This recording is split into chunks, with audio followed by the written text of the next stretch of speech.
So what I'm doing here is I'm just checking. I got one of our league shooter's bow in the vise here. So we got these new things from a company called Level Head. So these are little levels that get screwed into points on the bow, make it a little bit easier to check all your sight axes. And for these 3D and target guys, these kinds of adjustments are really important. So I'll have that on the bow, get that level there.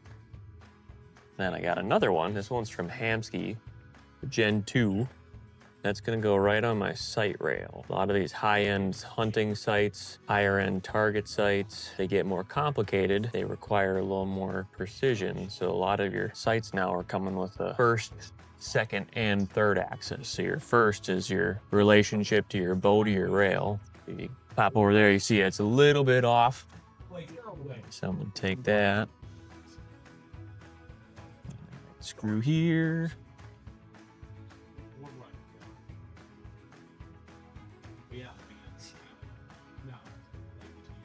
Get all that, so now I have all that loose. Get that as good as I can. There we go.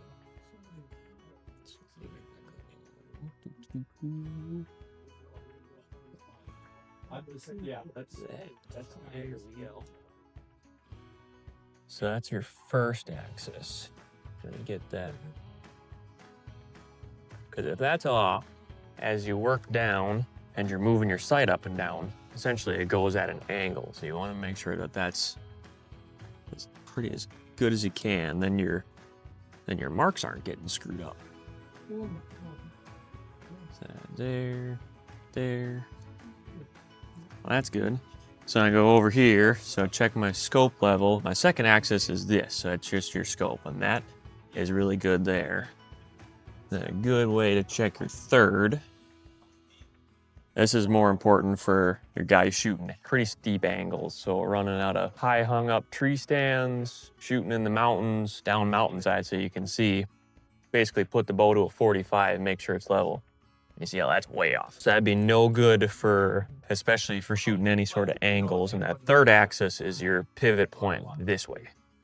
And when you're 20 yards, not a big deal, but I mean, when you're off, that can be 6 to 8 inches at 40 yards, just having that not level. And then obviously the further you shoot, more talking like my elk hunters, my mule deer hunters, that gets, the further you go out, if you're 6 inches off at 40 with your third axis off, you imagine what that does at 80. So you want to ensure you got all those points level. And I always just recheck my first and second.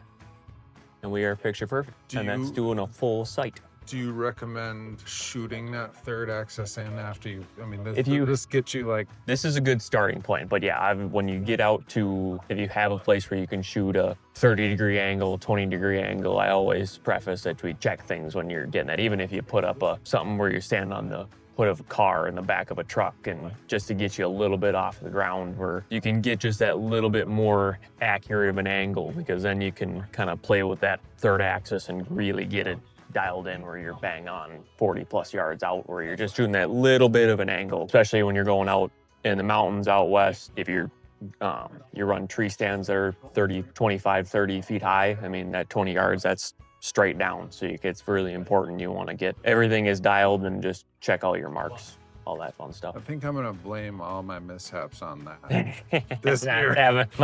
Not having my levels. Yeah, thanks, Travis. Absolutely. Bowtackle is your online e-commerce and marketplace solution for your outdoor retail shop. Sign up today and move your gear. Link in description.